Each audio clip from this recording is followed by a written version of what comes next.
Hello, everyone, and welcome to a Playful Escape podcast. My name is Kimberly. And my name is Cindy. And we are your hosts. In the last episode, we talked about family and frustrations of living at home or sharing a space. And we started to get deeper into each other in the sense of what our expectations were for the future. And it was really interesting that we wanted to continue on some of those topics today. One of the things that we talked about in the last episode was how our mother had already expectations of what she wanted to do in the future, which was to become a teacher and be surrounded by nature. I got inspired by that and asked our father a question on what he wanted to do when he grew up. And he said he didn't have any expectations. He didn't know what he wanted to be when he grew up. He was just living life as it is. And that kind of just spiraled for me because I guess that's where it is that I'm getting that kind of mentality. Cindy also thinks so too. So where did you want to begin? Well, you were going to recap a little bit more of what we were talking about, what we wanted to readdress. Yes. So some of the things that we discussed were like what we wanted to talk about, if we wanted to have kids in the future, what our possible career would be, what our desired home was going to be as well. Cindy, you mentioned that you wanted to have a somewhat extravagant but simple lifestyle, a slow lifestyle, preferably with land, a place with land that you can be able to garden, beekeep, and do composting. Meanwhile, for me, I wanted to have a place where I can have my own space, ideally an office space where I can display some nerdy, geeky memorabilia that I have. But I don't really know what's going to happen in the future mentality, while you believe that your purpose in life is to become a mother, a caretaker, and take care of kids in that sense. Yes, I eventually want to be a mother, but also I was realizing with conversations with Simon and stuff that although I would really like to have my career, to me, what's more important, what I feel like I would need in my life for my life to be fulfilled is, to start my own family and have kids and stuff like that.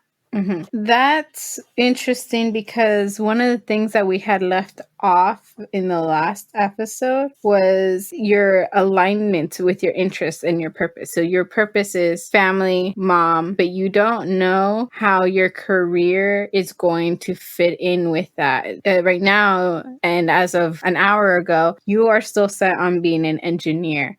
But when we went to go get food, you're in that seesaw where you don't know if you still want to be an engineer. You're thinking of probably getting into teaching, but you're not sure how that's going to affect your academic life. Yes. I mean, you basically said everything, so I don't know why you were asking me. No, but I'm just trying to see, is there a way that you can do both, still do engineering and teaching, or... I would not want to. Engineering is way too much workload. Like a single class is overwhelming. Taking multiple classes in different subjects to like try and do both at the same time. I wouldn't want to put myself through all the coursework for an engineering degree if I'm not going to use it, is what I feel like. If I go through it, I would have to become an engineer, which to me kind of makes my purpose, pushes it back, which I feel like a lot of people often talk about that. So I've talked about how I had a friend who questioned about like what we want in our life after we have our careers and everything. And a lot of people, they always say it's like, yeah, after I graduate, after a couple years, I have, my solid footing in my career, then I will consider the whole kids thing. But usually when people say that or talk about that, they don't already have their person picked out. Like, for example, you don't think about those things because you haven't been with the person that you know that you're going to most likely spend your life with. Mm-hmm. And for me, I'm pretty set in stone that I'm going to be with the person I am with for the rest of my life, or as long as I get, or as long as he gets, whatever. So for us, we've already been together almost 8 years. That's a long time. We've grown a lot, and I would like to believe that we're really mature for who we are and everything. Although I'm not financially stable, and he has school loans and everything as well. For us, that is problematic financially wise, but we already know what we want. We don't want to wait too long because we don't want to end up like family members that started having kids when they were in their 30s, because when they grow up, you're going to be much older. And I mean, I'm in my mid 20s. I don't think we've fully addressed that. So I'm in my mid 20s. And I've had different phases in my life where I was like, oh, I don't ever want to be this, or I don't ever want to be that. And for me, those types of phases were, oh, I don't want to be a young teenage mother, because there's some, negative stigma with that. I don't want to be a college dropout or something like that. But now, to me, is I don't want to be old when I start having kids. Old, quote unquote. 30 is still young, but I'm still thinking about the future. By the time my kids are 18, how old will I be, when I'm 30? So I'm going to be 48 when my kids turn 18. Isn't horrible, but I would like to have at least some kids that are, scattered in there. So if I start having kids in 2 or 3 years, I'm not quite yet 30, but somewhere in my 30s, I'm going to have another kid or another kid. Because at the age I'm at now, I'm older than our mom was when she had me already. So she already had 2 kids by the time she was my age. And she had 3 kids by the time she's my age. Yeah. I just find it hard to believe. In many cases, I feel like I got to an age and I still don't know what it is that I'm doing. And I know that that's perfectly okay to not know what it is that you're doing, as far as career, as far as your love life goes, your regular life goes. I am still drifting away and drifting to where it is that I need to be to click or find my full purpose. But comparing myself to mom and dad, the ages that they started having kids, the ages where they started doing things, I am grateful and then regretful at the same time. Regretful of what, though? Regretful in the sense that I feel like my life is pointless. I do not have my own place. I do not have kids. I don't have a significant other of some sort. And I feel like I wasted my life, my youthfulness in school. But on the other hand, I didn't waste my youthfulness. I put in all of my energy to school to further accelerate my career. I just don't know what my career is. Well, I would like to say you've already got your degrees, S with multiple. To me, that's just kind of like, I would like to be in that place where even if I have a degree, it doesn't matter in what I decide to do it in. I feel like that would be an accomplishment in of itself. And you don't even, I feel like the way you're talking about it, you're saying I just wasted my time. And I feel like I'm wasting my time because I don't even have a degree to show for it. Do you see what I'm saying? Mm-hmm. So I think you're wrong. It's just a matter of perspective, and every person's a little different. Like, yeah, I have the degrees, but I'm not doing anything with it. But then you have no degrees and you're working to it, but then it's a double-edged sword. Why? Because no one's happy in either way. Person with degrees, jobless, essentially careerless, still trying to find purpose. But you here, like, you have your sense of purpose, but now you're trying to figure out how that's going to connect to your career or job or future. Yeah. Yeah, it's like, what is it? Like a scale where one person has all of these things, but this other thing's going down. And then you have all of these things and everything else, but there's no balance. I guess I've gotten to the point where I'm not so much thinking about what others want from me anymore. And then that's why I'm leaning more towards, oh, I don't want to be an engineer. Mm-hmm. Like I was telling you in the car how a lot of people always tell me, oh, you're super smart. You can do this. You can do this. They're super encouraging. And that's all really great. That's all really nice. That's all very complimentary to me. Like they're paying me compliments, but they're like pushing me in a direction that I guess I never realized I didn't want to go. Now, or not even now, I guess I'm acknowledging it now. I've probably always subconsciously knew. But there's been instances where I've So like for example, Simon and I always talk about stuff like our future, what we want to do with our lives and things like that. And we talk about how both of our parents used to have morning jobs and one would have like a night shift, so that either one of our parents would take care of their kids. And I want to be able to do that. Obviously, I don't think it'll be 100% possible, but I would at least like to be able to raise my kids. You know, I don't want to depend on my parents raising my kids for me or his parents raising my kids for me. I want to be the one that raises my kid for me or for them, I guess. Because I feel like if you're not raising your kid, if you're just hiring somebody or having someone else do it for you, you're not going to know your kid. You're not going to understand your kid. And that's something I'd like to have. And if I have a position as an engineer,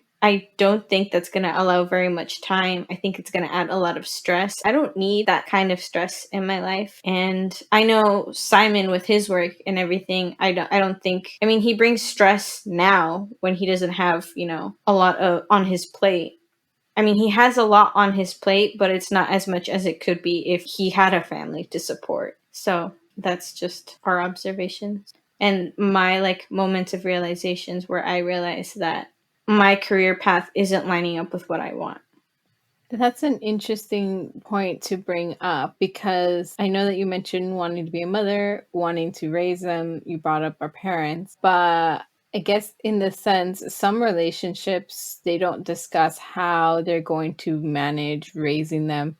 Many parents end up either resorting to others to take care of their kids, or them taking care of their kids, or having family members take care of their kids. And it's always difficult because you don't know the kind of people they are with your kid. You know how you are with your own kids. I mean, it is your responsibility, but oh man, such an interesting topic. Yeah, this is a lot that, I mean, I know you did not mention at all about like having kids, so I don't think you would at all think about all the things that Simon and I have already talked about or discussed, you know? No. Which seems really weird, but we know that it's going to happen for us, so we might as well talk about it to get some things out of the way, to know if we have the same views. And for the most part, we typically agree. We always say that we're going to put our kids first. And we always talk about like hypotheticals, like what if I die before you? What's going to happen? It's like, oh, I'm going to love my kids.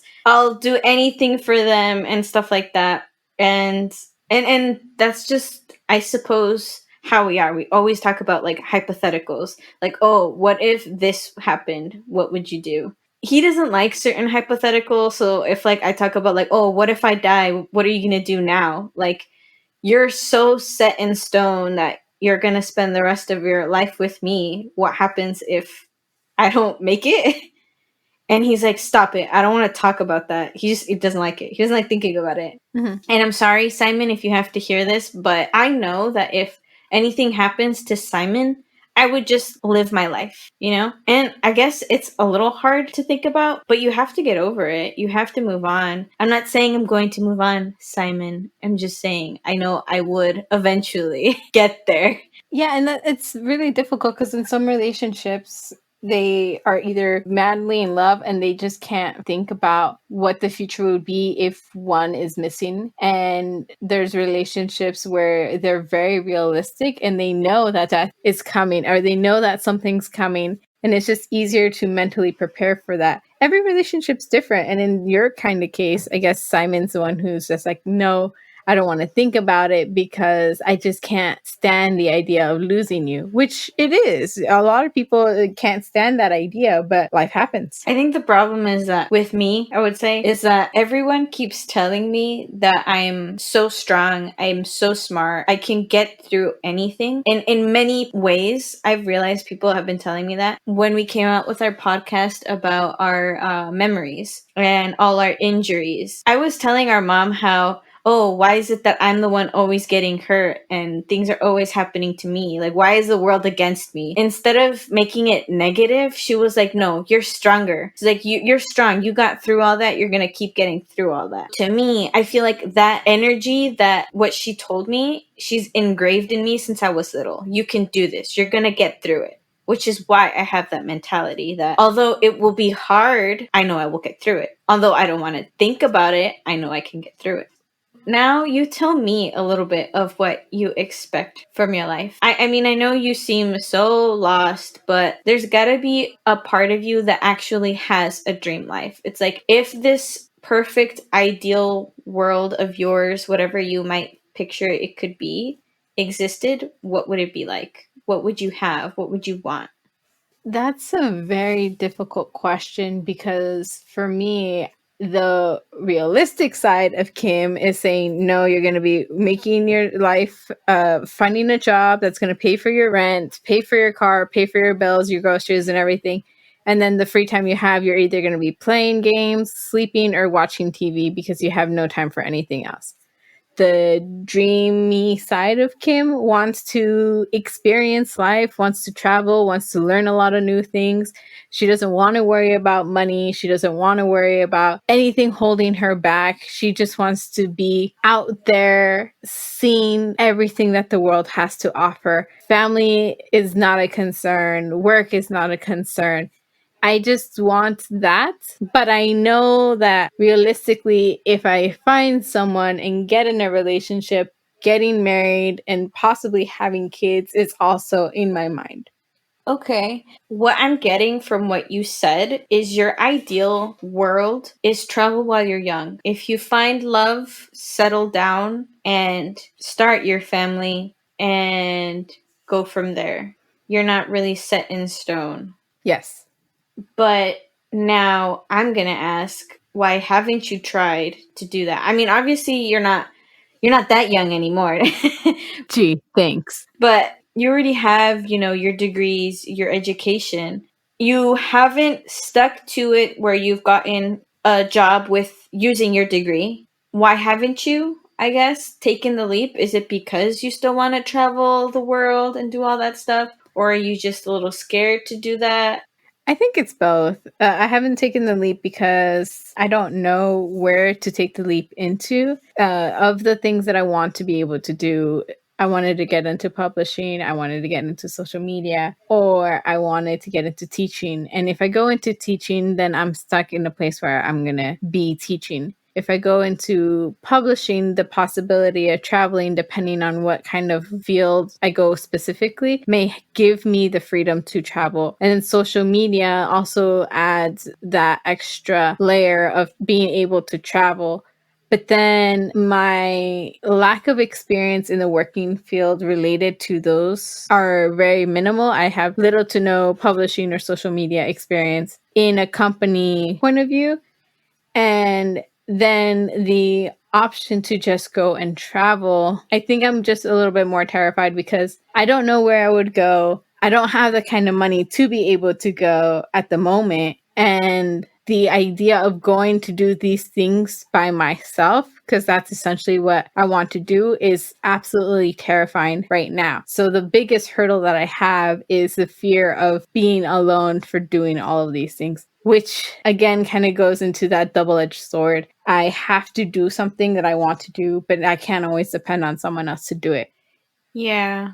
So I don't know. I feel like, yes, you are 100% right for the traveling. I mean, I wouldn't mind traveling alone, but it would depend on where I'm going. If I'm within the country, I feel like I'd have a little bit more freedom where I would feel more comfortable. At least I know the language. But the fact that I don't know exactly where I'm going would be a little scary. But I know myself and I can be very social, so I'm pretty sure I'll make it just fine. But I know you. You're not very social. Nope. You're gonna wallow being like, oh my god, I can't believe I did this. I'm all by myself. I don't know anybody. Why did I do this to myself? And you're just gonna freak out or just wallow in self pity.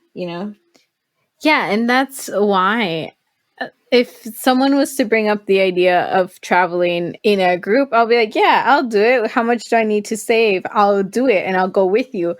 But for me, and I think I brought this up to you in the past, the idea of doing things by myself. Right, but I think I was going to say, first of all, you said in a group I would do it, but I thought you said you wanted to do it alone. So I think, yes, doing things on your own is a testament of, can you stand yourself? First of all, are you able to be your own company? And then second of all, do you want to be alone? Cuz I know I can do things on my own 100%. I'm not scared about it. I don't worry about it. I mean, when I transferred to school, I kind of was alone a lot while I was away. Obviously, I had my friends that I would talk to, and technically I wasn't really ever alone. I never felt alone. But I know very easily that I'm pretty sure you could very quickly feel alone, even if you weren't alone. Yes. And in that kind of case, it's interesting because, yeah, you can travel alone to meet up with friends, but the journey there is difficult.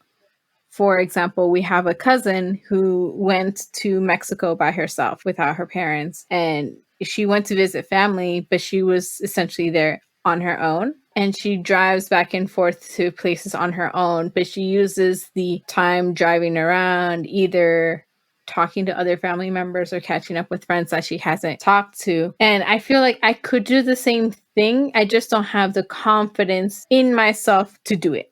Okay, well then I think the problem is with yourself, not so much with can I do it? It's like you 100% can. I'm pretty sure anyone can. Now, can you overcome this insecurity, this fear or whatever it is to actually do it? Is now the problem that you're facing. I will be honest with you. As your sister, I don't think you can do it.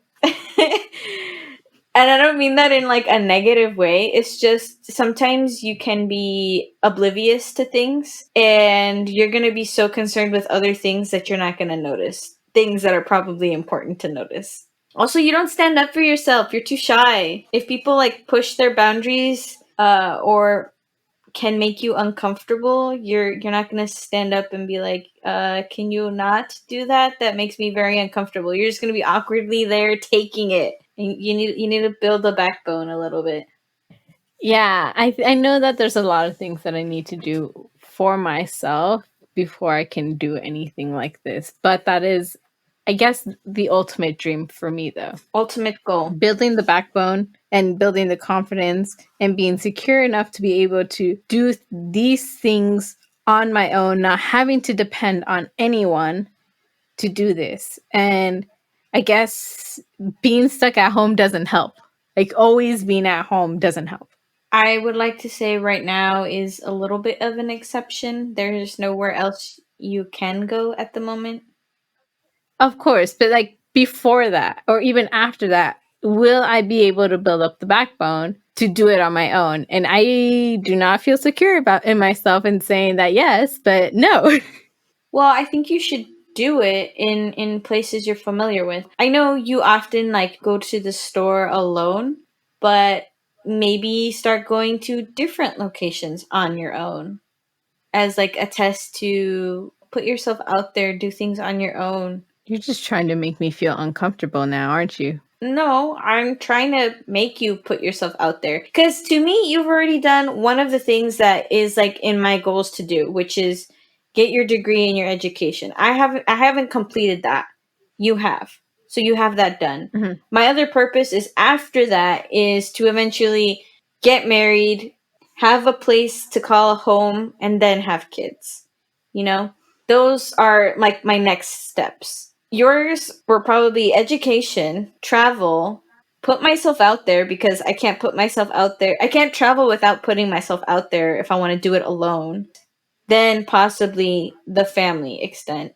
And as much as I would like to add that I would like to travel, but anywhere that I would want to travel to, I don't see like I'm not super crazy where I want to travel in locations that isn't family oriented.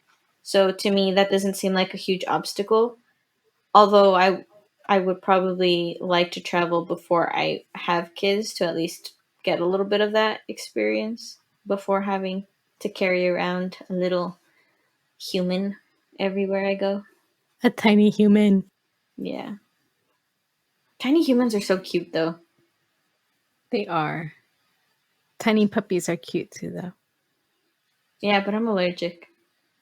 I see myself, actually, now that I think about it, I see myself not having kids, but having puppies and taking care of them. Only puppies? You know they're gonna grow up, right? Yes, but they're puppies forever. No, they're dogs. They just become big puppies. Dogs are puppies regardless of how old they are. I disagree. Dogs are dogs. So I guess we already talked about your dream life Kind of ish. and how we kind of want to manifest that. I'm looking at our notes to see what else we wanted to talk about. If you can change anything about your life, what would you change and why? Okay, so I was the one that asked you this, right? Mm-hmm. Okay, so the reason I ask you this, or I wanted to ask you this, so let me clarify a little bit, is it's kind of like, oh, if you had three wishes, what would you wish for? Mm-hmm. And you know how sometimes people are like, oh, I would, erase this mistake I made, or I would change this, or I would do that. So I skipped the whole genie question and asked if you could change anything, what would you change? Because when I've been asked this question and I think about it, is I don't want to take away anything from my past because my past got me here. If I change anything, what if I that doesn't account for me meeting Simon? I could not have Simon in my life. Then where would I be? How would I be? So I know that I wouldn't want to change anything, even if there were mistakes, regrets, or whatever.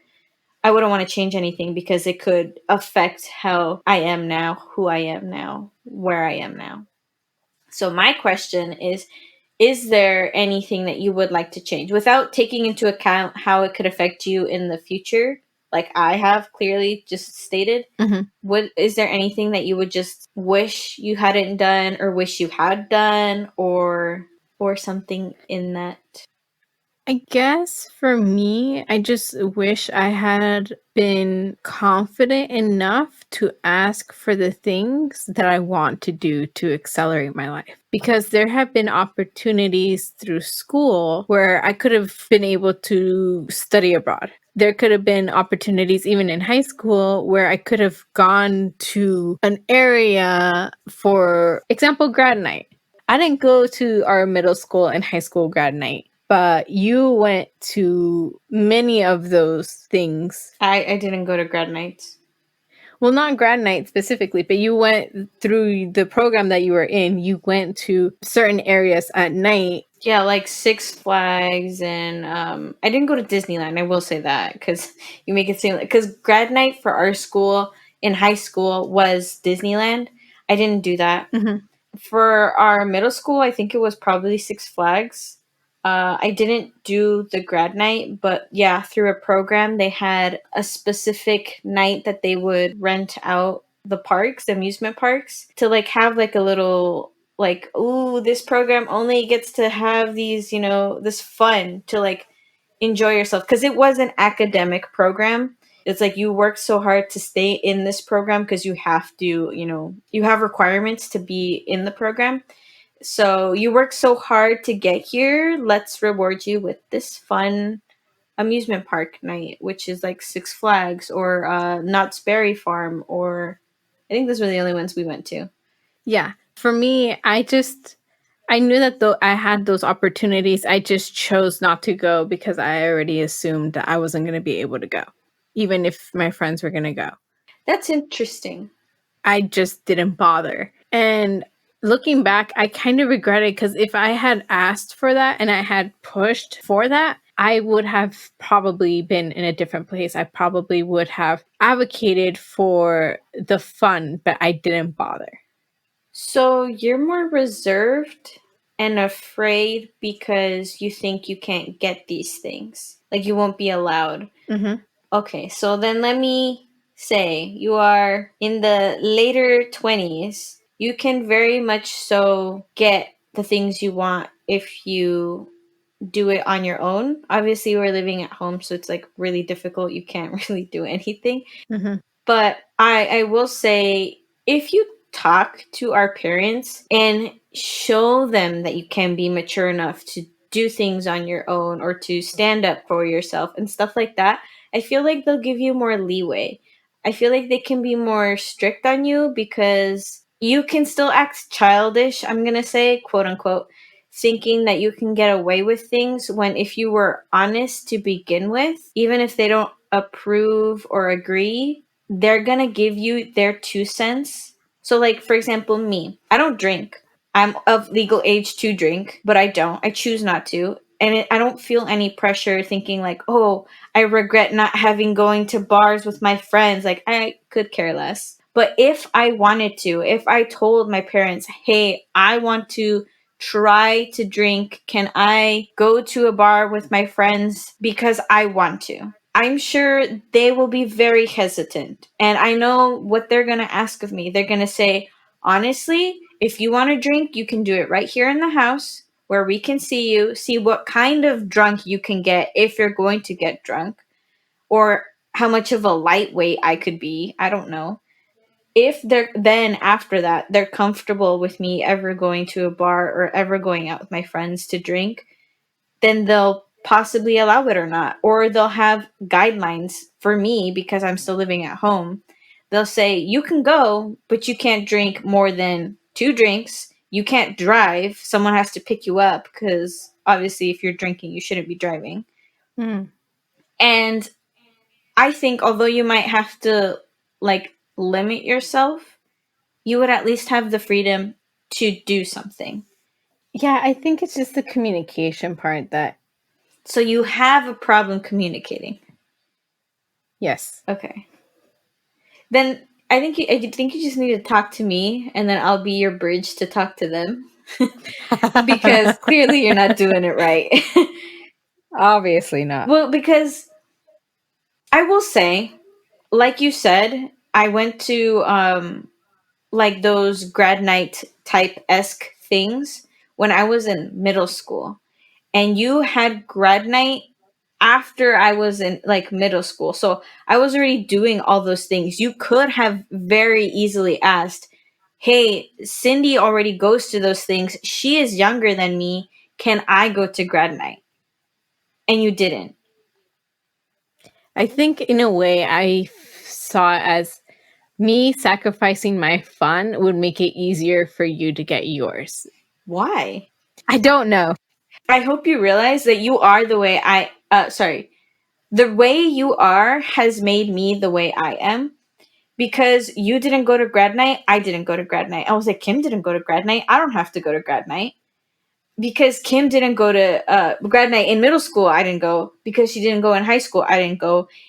Since you didn't go to prom, I wasn't going to go to prom. The only reason I went to prom was because I was already with Simon, and Simon asked me to prom.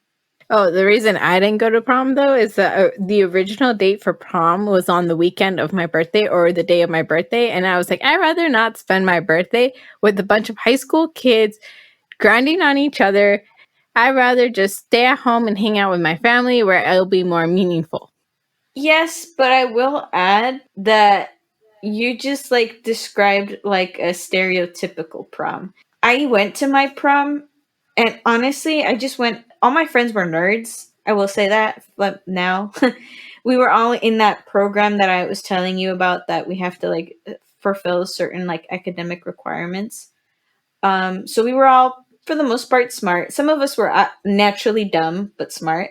So I never really saw that side of like, oh, the troublesome kids, because when I was in high school, those troublesome kids to me were like minorities. All the people I knew were the smart, educated people.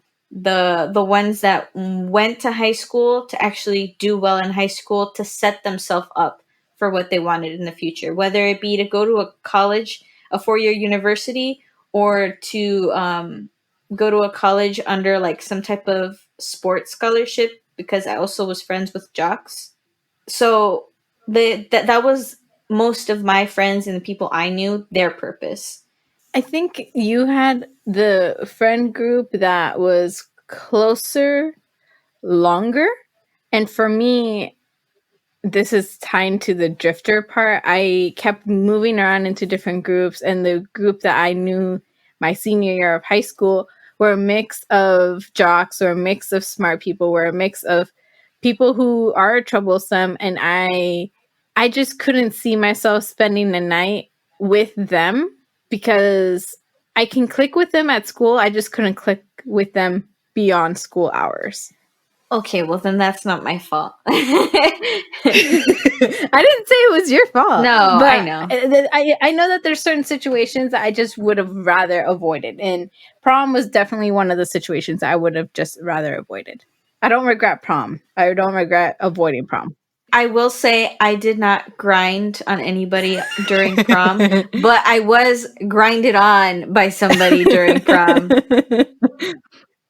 There's photo evidence. I have no idea where it is. That was years ago. In that kind of case, I sacrificed, quote unquote, my fun in high school, but I knew the people that I was hanging out with at that time, and I couldn't trust them. I couldn't trust being with them beyond the school hours and outside of school. I would have gone with them to a football game. I went to a football game with a friend or two, but beyond that, I didn't because I just,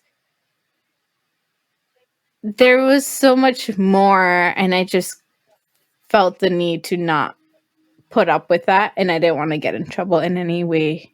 You need more substance in your life. You need quality people in your life. Mm-hmm. Cause I have bad influence friends. I'm gonna call them. Not if you're listening, not to say that you're a bad influence, but there are things they do that I may not agree with, but that doesn't mean that it takes away from the person they are at all.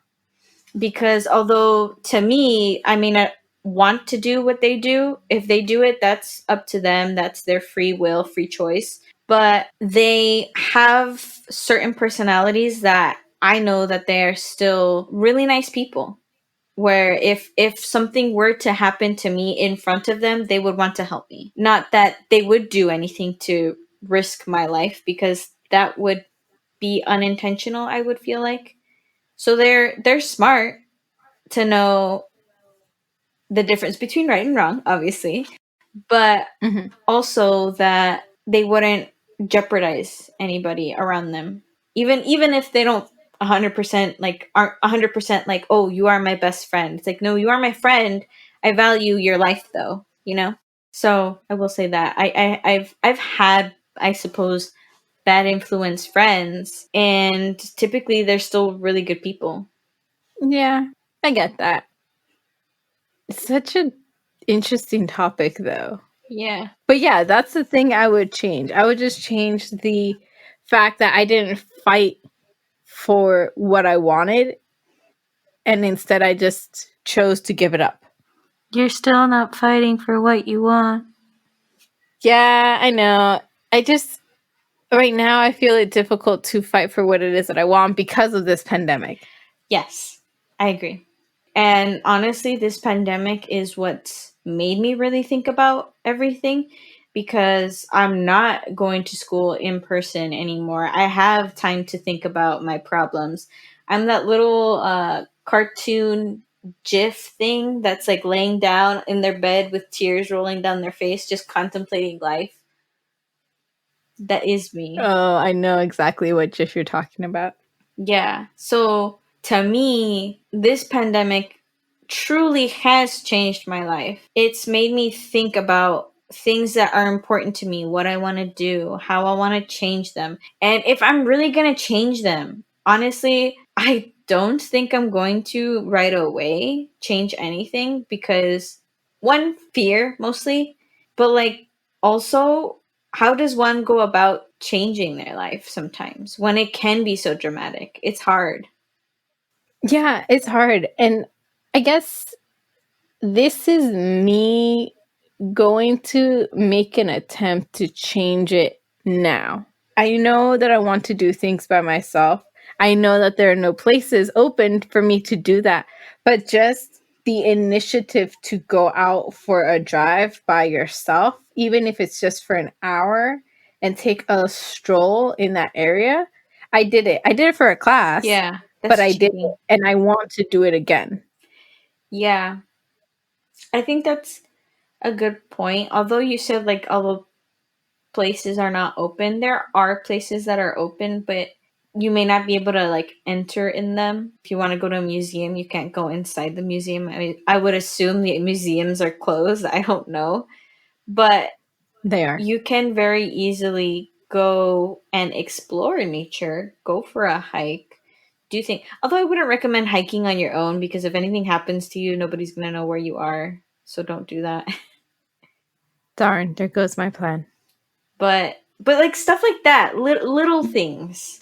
It's like go to a different. Oh well, the outdoor malls are open. That's true. Go to an outdoor mall. That's true.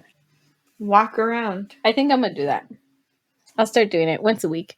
Maybe Oh my! How do you have the time? every other week then. But like honestly, I would like to ask, how do you have time? Like I don't have time for anything. This is the only like well, I make a lot of free time because I don't like doing work, but I should really Me too. make a lot of time for work and I just don't. I sometimes have little to no time and occupy all of my time catching up or getting ahead on some of the work. And then other times I over plan and then procrastinate until the day of an assignment is due and then just submit the assignment. Or I do work while I'm up at work. Yeah. No, I don't know. Do you think mom and dad will let me take our dog with me on some of these adventures? What kind of adventure? I don't know yet. Our other dog's gonna like lose her head. That's why we take her on a walk. And while she's going on the walk with someone, I take the other dog in the car. But she's gonna come back and be like, "Where is he?" I think she was fine when we went to the vet for him. I don't know, but she can very easily be traumatized. Maybe. But man, we got into some very deep conversations today. Yeah, I feel like I didn't really fully address some things I wanted to, but I also don't know what they are. Make a note for next time. I'm sorry she took over my podcast again. It was my idea to begin with. Yeah, but you were gonna have your own. I haven't started it yet. Yeah. No te animastes. So I feel like you're using me as like a buffer. What do you mean? Say you had this podcast all to yourself. Would you be able to talk for say an hour or 30 minutes about a topic that all by yourself? No. So that's what I'm saying. I believe you have this podcast with me as buffer. You need somebody to like give you inputs and outputs. Yes. But I think the moment that I started doing some of the solo adventures that I want to start doing, podcasting solo would be an interesting concept. Yeah. Yeah, I think podcasting solo for you could be your first step to doing something on your own. Yeah. Going for full circle here. It's like a good start. Being comfortable with yourself to just talk to yourself for 30 minutes to an hour.